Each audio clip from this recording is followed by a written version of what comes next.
Last year, the Doomsday Clock was moved for the 25th time to 90 seconds to midnight, the closest it has ever been. Citing the conflict in Ukraine not only as a potential point of nuclear escalation, but the war's effects in undermining global efforts to combat climate change, disinformation, and the alarm it raised about biological and chemical warfare. The Bulletin urged action from the world's leaders on the multitude of threats facing the planet. As UN Secretary General Antonio Guterres said last year, the Doomsday Clock is a global alarm clock. Have leaders acted with urgency? The Bulletin has been watching. Again, our Science and Security Board met and asked two important questions. Is humanity safer or at greater risk this year compared to last year? And is humanity safer or at greater risk this year compared to the more than 75 years we have been asking the question? In 2023, trends continue to point ominously towards global catastrophe. The war in Ukraine poses an ever-present risk of nuclear escalation, and the October 7 attack in Israel and war in Gaza provides further illustration of the horrors of modern war, even without nuclear escalation. The countries with nuclear weapons are engaged in modernization programs that threaten to create a new nuclear arms race. Earth experienced its hottest year on record, and massive floods, fires, and other climate-related disasters have taken root. And lack of action on climate change threatens billions of lives and livelihoods. Biological research aimed at preventing future pandemics has proven useful, but also presents the risk of causing one. And recent advances in artificial intelligence raise a variety of questions about how to control a technology that could improve or threaten civilization in countless ways. Last year, we expressed amplified concern by moving the clock to 90 seconds to midnight, the closest to global catastrophe it has ever been. The risks of last year continue with unabated ferocity and continue to shape this year. Today, we once again set the Doomsday Clock to express a continuing and unprecedented level of risk. It is 90 seconds to midnight.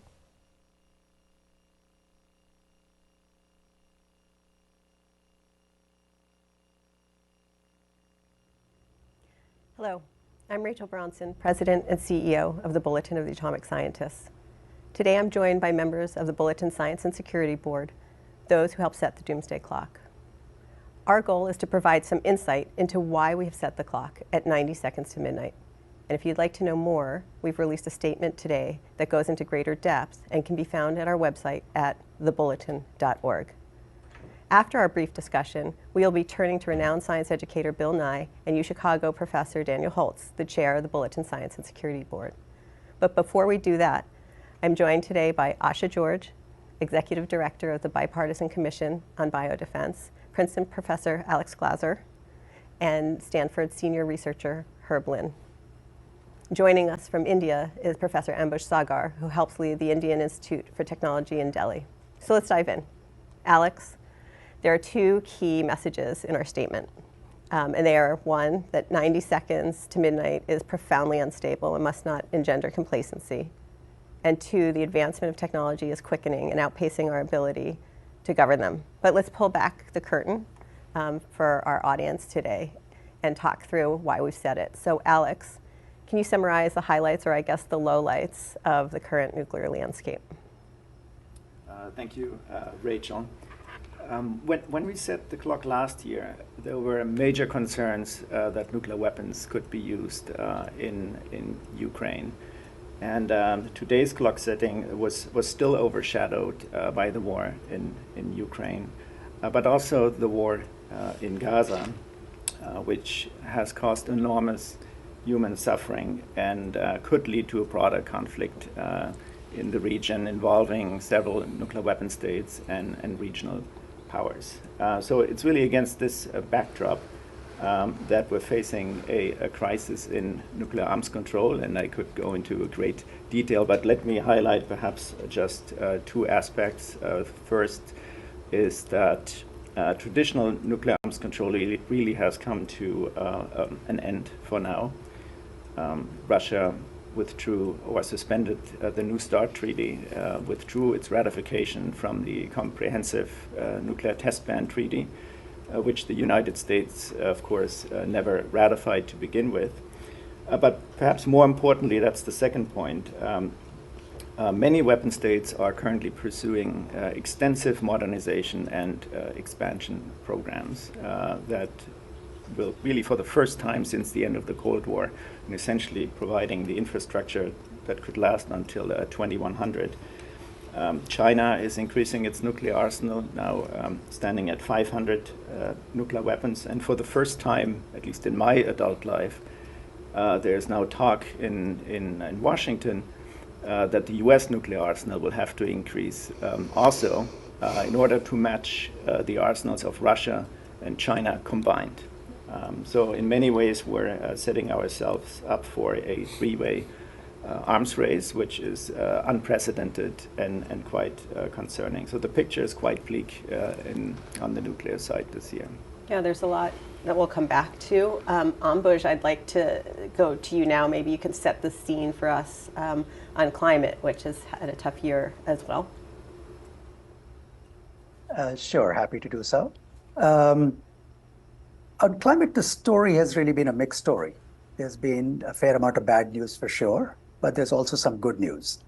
I think, as already mentioned, 2023 was the hottest year on record, and a range of extreme events across the world made more likely by climate change. Global greenhouse gas emissions continue to rise. Global and North Atlantic sea surface temperatures broke records. Antarctic ice was at lowest levels, and I could go on, but I think one gets the picture.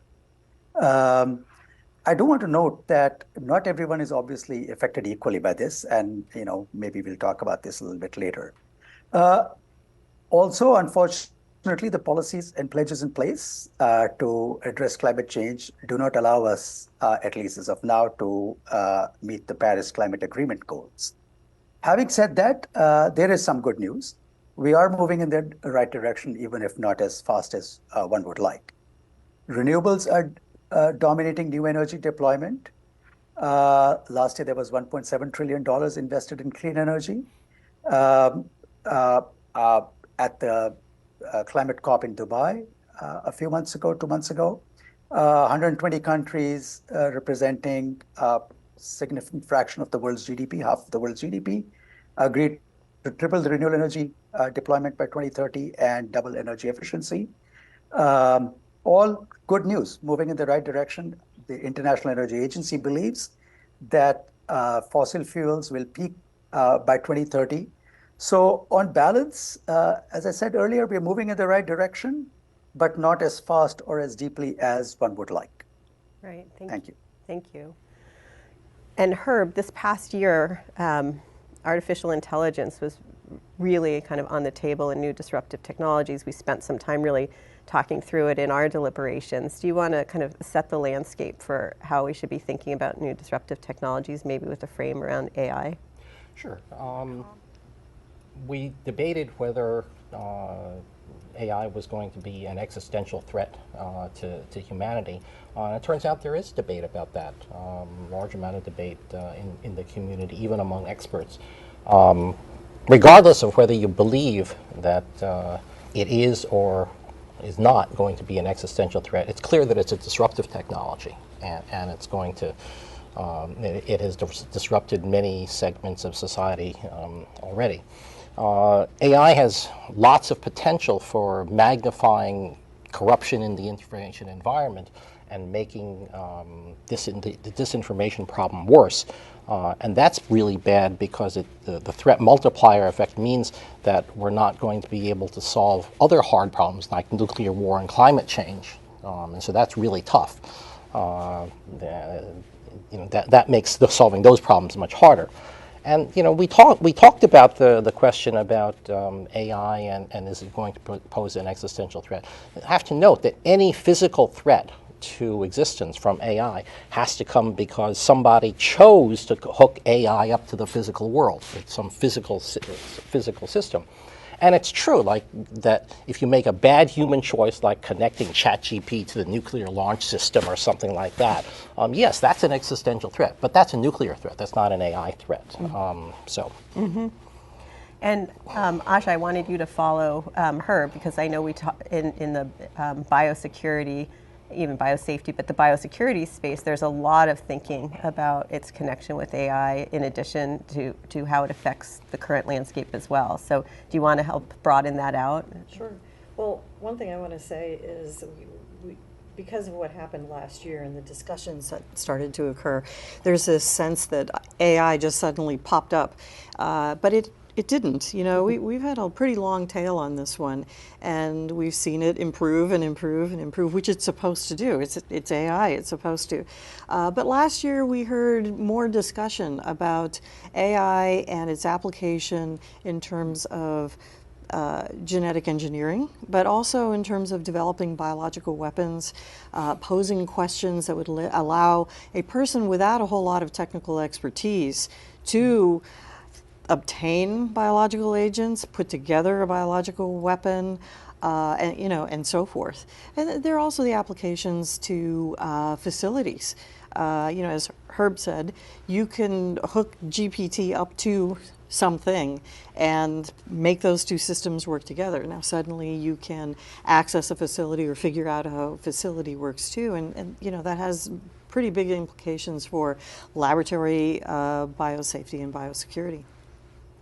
So one of the things at the Bulletin that we spend a lot of time thinking about is not only the advancement of the technology, but how it's governed, right? Mm-hmm. That technologies have huge potentials, but also huge risk. And if we can manage those risks, we can benefit from its potentials.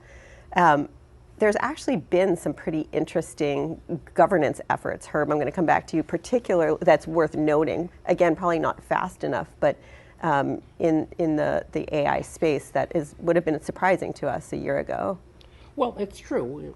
Many nations have recognized some need to govern AI in some sense, in the broad sense of the term, and this, of course, that's what you're talking about. Mm-hmm. that some nations, many nations, do recognize that need. But there's also the other side of that is that all of these nations hope that AI is going to give them military and strategic and economic advantages over their rivals. And so any agreement to among nations to curtail or govern or restrict the application of AI in any way is going to curtail some of those advantages. And so transforming this recognition that there is a need for governance into something real, something actionable, is going to be really tough. Yeah, and you're seeing that, Ash, in the biospace too, kind of attention to it, but not nearly fast enough. Not nearly fast enough, but also there is this tension between advancement and using this tool to help with the safety and help with the research efforts that have to go on, and maybe get ahead of some of these things. Mm-hmm. There's that on the one side, and then on the other side there's all this horrible, terrible stuff. So governance can't just handle the one negative piece. It has to take into account the other side. And there's this whole thing about economic and other competitiveness with the world's bioeconomy right now. You cannot just up and tell a country or countries, hey, you can't use this. They have to think about the economic implications for themselves. To say that we're going to cut off a tool like this entirely isn't realistic, and so it poses another challenge to governance. How do you govern when you have a situation like this? Ambush, I'm going to pull you in here because I think in terms of governance, you were mentioning COP and the instruments we have around climate, but also I know this point on who it affects and how is something you think about quite often on the equity side of it. So I wonder if this might be a good point for you to jump in. Sure. The climate problem is an interesting one because it really is a global problem. It affects everyone, and everyone actually has some effect on climate change through their emissions. So it's one of these issues that really does require global governance. For example, the COP, as I mentioned earlier, which is the Conference of the Parties to the Framework Convention on Climate Change, to which all governments are signatories, is really a kind of an annual stock taking, but also effort to try to move the needle forward jointly. Having said that, I mean, the point that you made is very important, right? That everybody, every country, really thinks about climate change differently and experiences climate change differently. Asha just mentioned issues about competitiveness, right? In the climate area, there's a kind of a tension between competitiveness desires by countries to be leaders in these new green technologies that actually, in a sense, is at odds with cooperation in some way. So we have this tension there, and then, of course, because the magnitude and the nature of the climate threat varies drastically across countries. It depends on local manifestations of the climate change. It depends on local social and economic circumstances and capacity. And therefore, we have this situation where different countries are experiencing the problems differently, and different countries have different kinds of capabilities to engage with the problem. And this is playing out in this global arena where we have to work together, but there are also these different national interests. So it is a challenge, but we are moving forward, again, slowly and not as quickly as we would like, but still moving forward. Yeah, I think there's some real similarities when we think of how everybody's affected different. It certainly comes up in the biospace. But Alex, when it comes to global governance, in your opening remarks, it's kind of a despairing time in kind of the nuclear conversations. What are you seeing on the global governance landscape? Because it is so extraordinarily important that we do have some engagement between the nuclear powers in particular. Well, I would remind us that the 2010s were actually the first decade since the end of World War II that hasn't seen a new nuclear weapon state, which was quite remarkable, given where we are today. And a lot of credit goes to the Nuclear Non-Proliferation Treaty and the nuclear taboo that has evolved with it. But the treaty, the Nuclear Non-Proliferation Treaty, is in a crisis, in a deep crisis. We haven't seen a lot of progress with regard to nuclear disarmament, and we mentioned already efforts to re-modernize and expand arsenals. So the one highlight that I would mention here is really the Treaty on the Prohibition of Nuclear Weapons, the TPNW, which outright bans the possession and the use of nuclear weapons. It actually even bans the threat of use of nuclear weapons. It currently has 70 states parties. Of course, it's not supported by the nuclear weapon states and their allies. Of course, actually they oppose it very much so. But speaking only for myself here, in my view, the treaty does offer a new perspective on important nuclear issues for many countries and their citizens. And I think, looking forward, it may not be likely, but I think it's still quite possible that the treaty will gain new momentum in the next couple of years, especially perhaps in Europe, when the war in Ukraine has been resolved and a sustainable peace agreement has been found, and the countries reevaluate their positions and policies toward nuclear weapons, perhaps especially in Europe.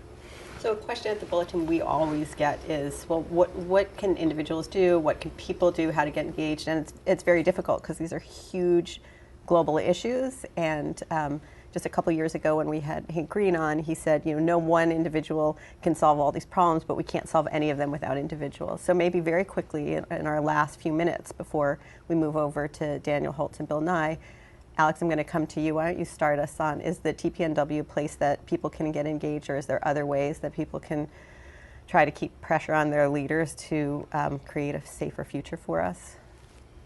Well, you mentioned the TPNW. Let me just perhaps, if I had one point, I would say 2024 is an election year in many countries around the planet. Voting matters, and of course there are presidential elections in this country, and all U.S. elections raise the issue of the immense power vested in U.S. presidents who have the sole authority to order the use of these weapons, and they can do so within minutes.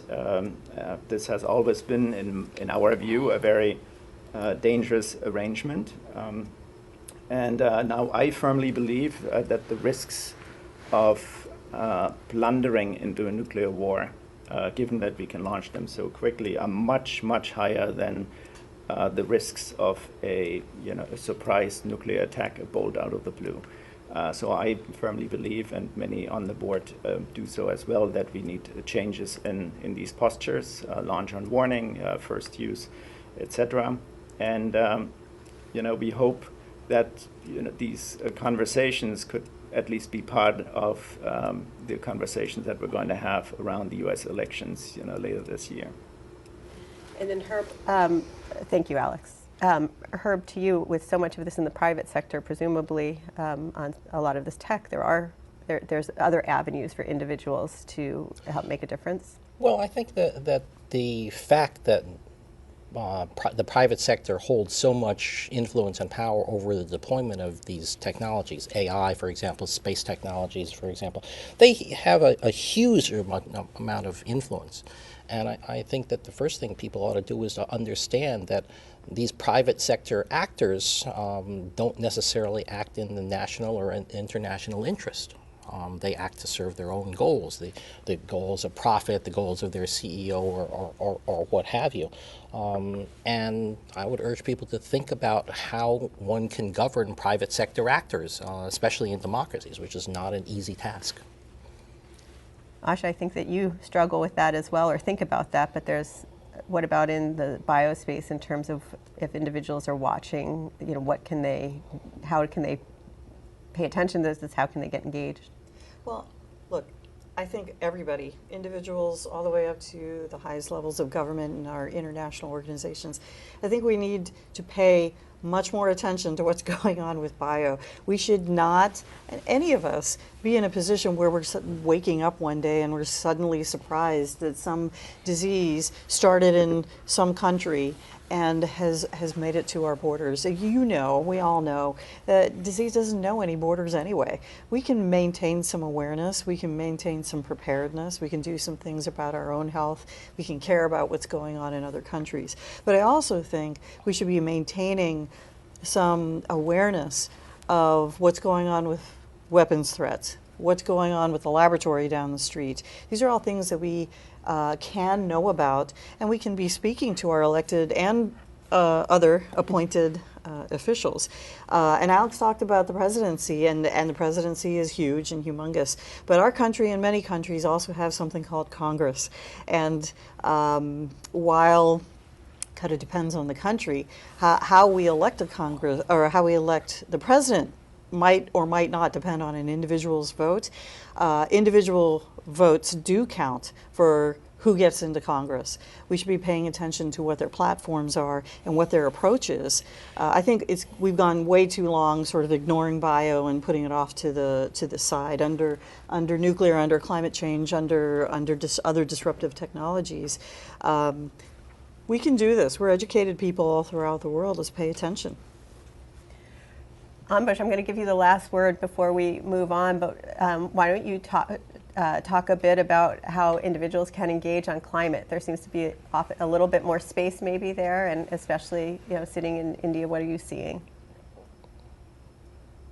Yeah, well, I think on the climate area, I think my views will very much echo what's already been said, right? That individuals certainly can play a very important role. The climate area is interesting. Some of the earlier questions or issues in the climate area were around whether climate change was indeed happening and whether human activity was responsible for it. That was an issue that was settled in the scientific domain. And in many cases, in the social and political domains, although as we know, not fully. There still is efforts to, and actually concerted efforts to have disinformation around climate change to even question issues that have been settled scientifically. So I think that's the first area where individuals can play a role, is to make sure that there is increasing societal consensus around the science of climate change. The second part is, now that we know climate change is real and humans are responsible, why aren't we doing enough about that? And that really has to be an issue that has to be taken on board first and foremost by governments, because the nature of the problem is such that governments really have to lead from the front. And I think, again, as was already mentioned earlier, that this is where individuals can really play a role in pushing for greater policies and political action in this space. I want to mention two particular points here. One is that a lot of the focus in the climate area in terms of action on climate change focuses on mitigation, which is reducing greenhouse gas emissions that are driving climate change. At the same time, we also need to make sure that there's equal attention being paid in political and policy circles around adaptation, which is making sure that the people who are getting affected most by climate change are basically we're able to manage and reduce the impacts of climate change on those people. Secondly, I think the point I want to make is that while it's true that this is, as I mentioned earlier, it's a global problem and everybody's should be engaged in the problem, it's not a problem that has been caused by everybody equally. Countries and people who are richer have contributed more to the emissions historically, and therefore because this is a problem of accumulated greenhouse gases, it's a cumulative responsibility. But also, and perhaps more importantly, not everybody has equal capacity and resources to engage with the problem. So while it is truly a problem where everybody has to engage, individuals and countries, we also have to understand that the leadership for engaging with the problem cannot be equal. Those with the greatest privilege, the greatest resources, the greatest financial and technical resources really have to take the lead in that. And I think individuals across the world have to make sure that their political leaders really understand this reality, and therefore push for climate action, but push it in a way that's fair and equitable and just. Why don't we turn back here?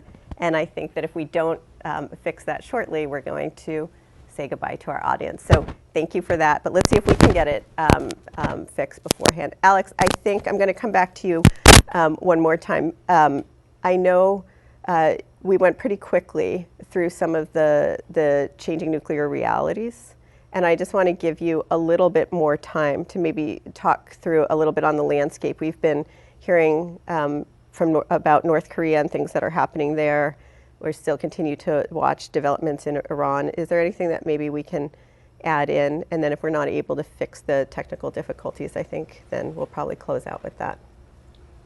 Well, you're right. A lot of the attention currently, and rightfully so, is on the war in Ukraine and in Gaza, as I mentioned, but these other crises have not gone away, that in a normal year we would be talking about at one of these events.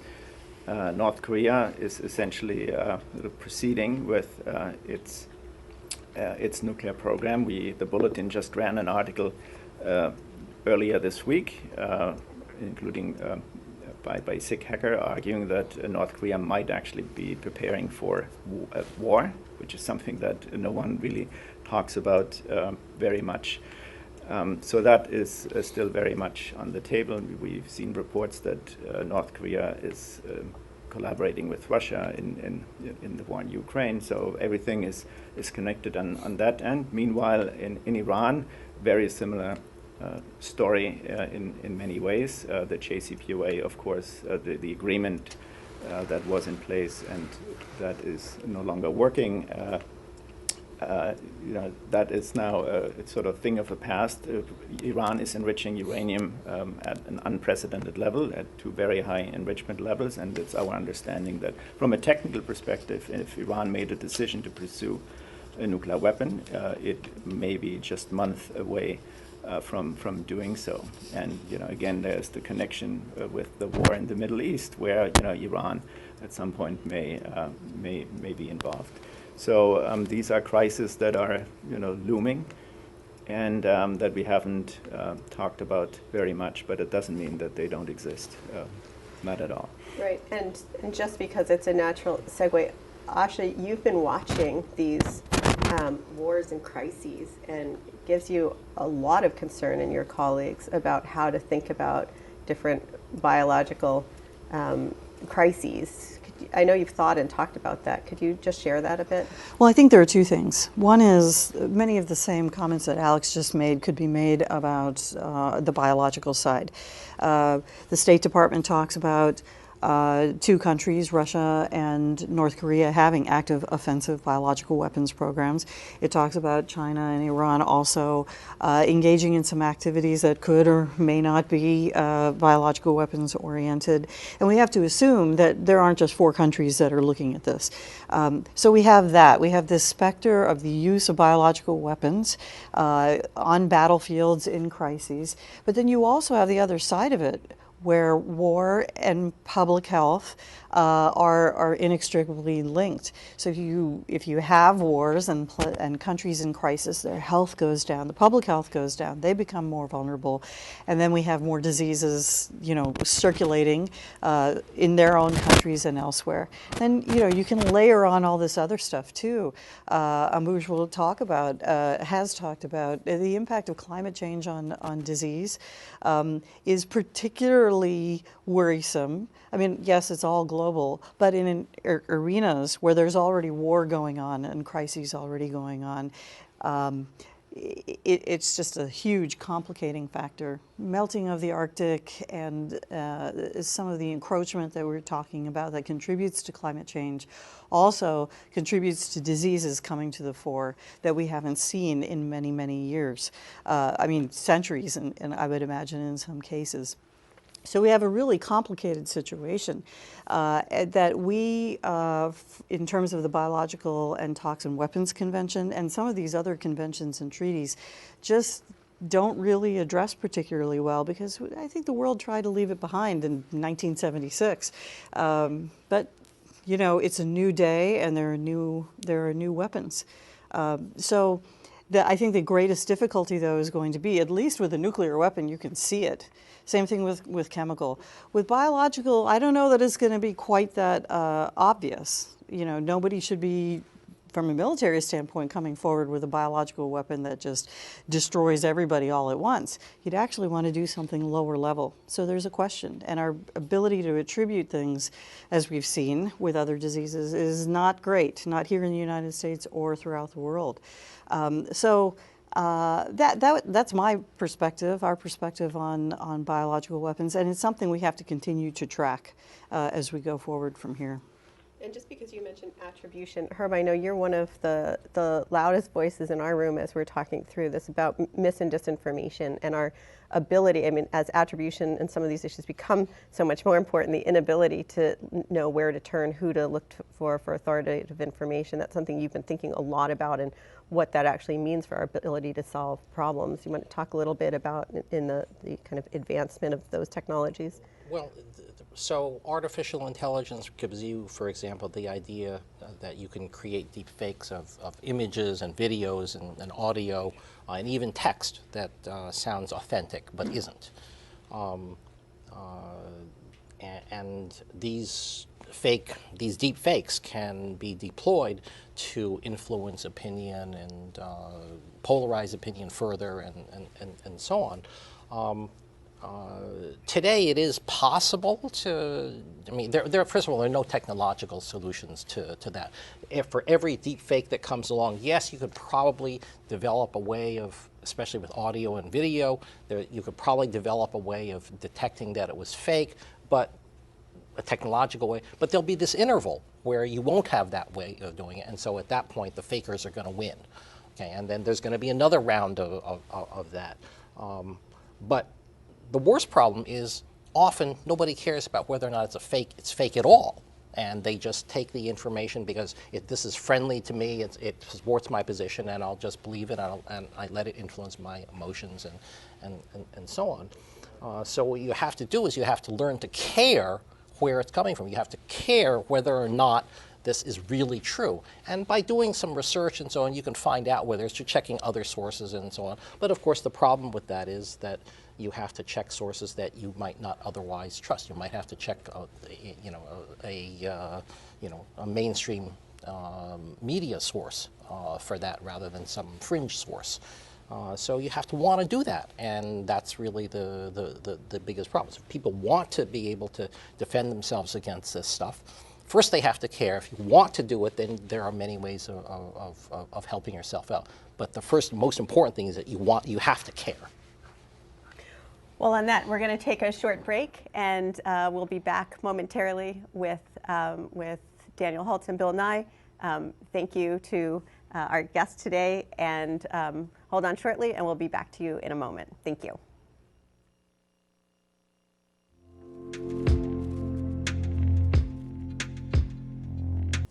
Thank you, Rachel, and I'm delighted to be joined by science educator Bill Nye to discuss actions we can take to turn back the hands of the Doomsday Clock. So, Bill, you've pointed out that many apocalypse films start with characters ignoring the warnings of scientists. Yes, yes. And we've just heard scientists and experts raising alarm bells. So my question to you is real life following the plot of a disaster movie? I guess so. Yeah, I mean, I remember very well Colossus, the Forbin Project. This is an older reference from the disco era. But the premise was that the Soviet computers, the computer that controlled Soviet weapons was connected to the United States' computer that controlled nuclear weapons. And wouldn't it be great if the two computers could agree on not blowing stuff up?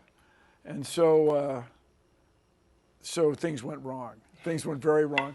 And what everybody's afraid of, if I understand it, you are a physicist full-time. I'm an engineer. I still have a license, man, but I don't work in it full-time. But when you write a computer program in the good old days, by that I mean 3 years ago, what you'd put in, you had a pretty good idea of what was going to come out. But the trouble with artificial intelligence is we don't know what's going to come out. So what if these fire control systems, as they're called, interact in a way that's unpredictable and Yeah, sometimes the surprises are good, but sometimes not so good. Surprises are good. Okay. So I know you share our concern about climate change, and as you travel the world giving talks and speaking with people, what is your sense of the level of awareness and kind of engagement with climate change? Is the tide finally turning? Well, the tide is turning-ish. Everybody, don't take my word for it. A few years ago, the mainstream media, as it's referred to, New York Times, Washington Post, Baltimore Sun, whatever it might be, would have an article about climate change once a month or something. Now there's an article almost every day with a reference to climate change. Even in the Wall Street Journal, which is sort of two newspapers in one, the regular reporting has climate change every day, and the editorial page doesn't. And everybody running for president on the other side, on the conservative side right now, none of them are willing to mention climate change. And the one guy who did has dropped, they've all dropped out. So that's bad for the future. And people say to me, Bill, Nye, science guy, what can I do about climate change? Vote. Vote. It all adds up. Vote. We can do this, people. We can do this. And this is my next question. 2024, as what's been mentioned, is this unusual election year. Billions of people around the world voting. So how much does our future depend on the outcomes of these votes? Well, it's the most important thing in the world. Is that a big deal? So I thought you were being ironic or something. So I used to say, I'm of a certain age, I used to say that the election of 2000 was the most important election of our lifetime, because no matter what else happened, if Al Gore, and people love to hate Al Gore, knock yourselves out, but if he had become president, we would have done something about climate change. But as it was, we didn't do anything about it. In fact, things just got worse and worse. Snowball, pun intended, effect, got doubled down on drill, baby, drill and all that. But with that in mind, let's keep that in mind and vote. If nothing else, take the environment into account when you vote. You can hate me, you can hate all of us people of my ancestry and upbringing. You can hate me, fine, knock yourselves out. But the world's climate is changing because of human activity, and the U.S. has to lead. Now look, I'm from the United States. American English is my first language.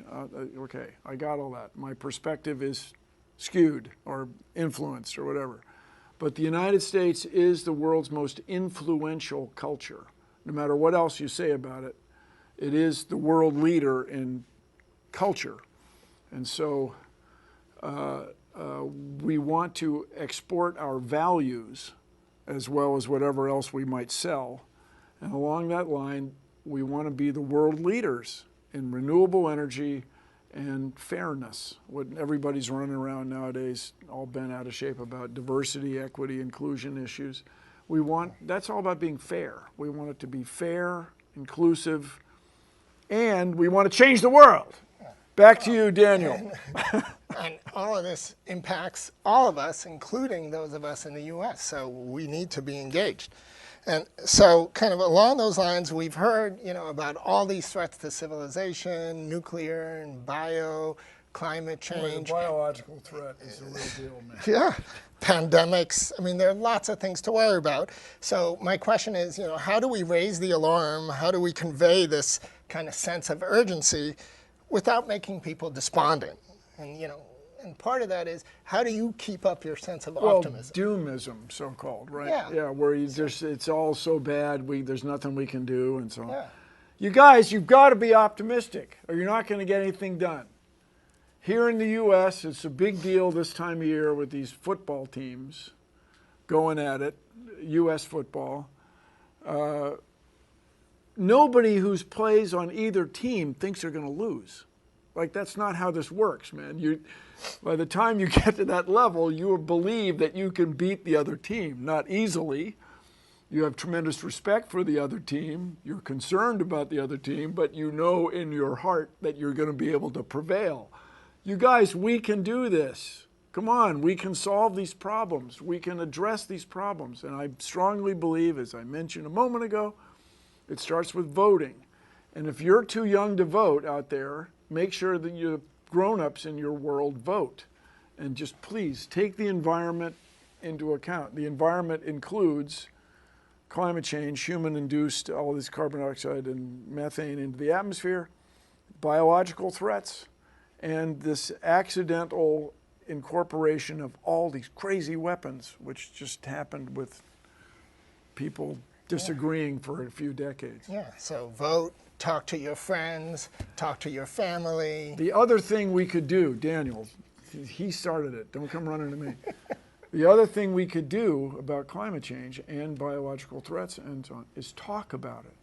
If we were talking about it the way we talk about all these other important issues, crime, football games, we would be doing something about it. And so when I look at the atomic scientist clock, that is a conversation piece, literally, right? This thing, this minute hand is set up to get people talking about these big issues. Right. Yeah. So thank you. And the idea, 90 seconds to midnight, the idea is it's a conversation starter. Like, this is meant to prod people to So it used to wrestle be with 10 minutes or something, right? With 17 yeah, minutes. 17 minutes at the end of the Cold War. The end of the Cold War. The Cold War's still going on. Yeah, Everybody, okay, you hate me, you hate people of my background and ancestry. I got all that. You hate progressives. I got all that. But the thing in Ukraine is just the extended dance mix of World War II. I mean, it's still going on. Yeah, It's not something you can fool with, people. Now with nuclear weapons. Yes, now with nuclear weapons. And not only Russia but China. We're headed into a three-way arms race. It's really a solvable problem. Nobody wants to shoot these things. Yeah. The idea was just to have them, yes, so that nobody would shoot them. But now with artificial intelligence, as I understand it, you could be shooting by accident. Who knows? Yeah. Who knows? All right, back to you. Yeah. So, along these lines, so let's get back to climate. In some ways, the solution to climate is very straightforward. We just need to stop burning fossil fuels. Whoa, what? That's it. You should have said something. I know. What are you going to do? Okay, Start there's some innovating details. with solar panels, wind, and distribution, maybe transmission that might help. So, I understand everybody has this idea, well, swords into plowshares. We'll take nuclear material and make it into nuclear power plants. Nominally an okay idea, but our problems are political. Nobody wants, NIMBY, not in my backyard. Yeah. Well, there's also banana. Are you down with banana? I don't know that one. Build banana. Build absolutely nothing anywhere near anything. And so I understand this sounds like a panacea. We just take this material, repurpose it. But it takes 15, 20 years to get a license for these things. We don't, it's just much harder. The political problems are, in a sense, more difficult than the technical ones. And the security problems are the big problems. That's how we got there. So better transmission lines, wind, solar, and not shut down the nuclear power plants that are working now. Yeah. But, and then if you're asking me, you are a physicist full time. We're not going to talk about that one astronomical phenomenon. No black holes. But is it reasonable to you that we will have nuclear fusion in the next few decades? Yeah, so I mean, it would be great. Nuclear fusion is harnessing the power of the sun. Wouldn't that be amazing? It's very technically challenging. But so many people are working on it. They're closer than ever, right? We're closer than ever, but we're still decades away, even in the most optimistic scenarios. So it's not going to save us. So we need to do everything else we can. So you guys, there isn't a panacea. There isn't what everybody talks about, a silver bullet. But the longest journey begins with but a single step. Yes. Let us reduce fossil fuels as fast as we can. Let us advance our transportation system so they're not quite so inefficient. And let's, the big thing I keep talking about is transmission lines. If we had a way to move electricity around less inefficiently, we could really get something We need done. to do everything we can, all at once. except for burn fossil fuels. That's the one thing we need to stop, and we can't stop. I think that's, speaking of stopping, that's probably a good place to end. I want to thank science educator Bill Nye. To learn more about the Doomsday Clock and why it's at 90 seconds to midnight, and to follow these important issues all year long, please check out our website, thebulletin.org. Thank you for joining us. We are adjourned.